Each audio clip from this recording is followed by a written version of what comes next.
So, you guys, this is me, Maddie Makes. Welcome to my channel. Thanks for joining me. In my last video, I did a quick tutorial on how to create a bill tracking chart, how to create a bill tracking chart in Excel. Okay, and I was going to use it for a Canva project that I was working on, but I found some ones very usable charts in Canva that were user friendly.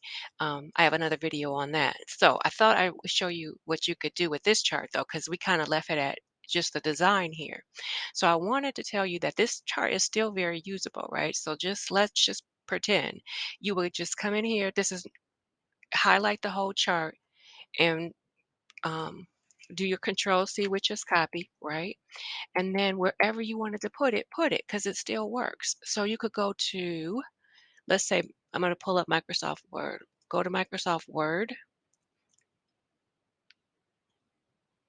Maybe you were doing maybe you were doing your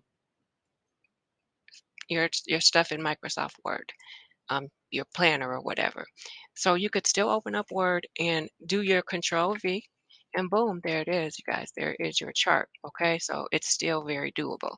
Okay, that was it. I just wanted to show you that that still works. You can insert this chart anywhere you want to, you can where you can copy and paste for the most part.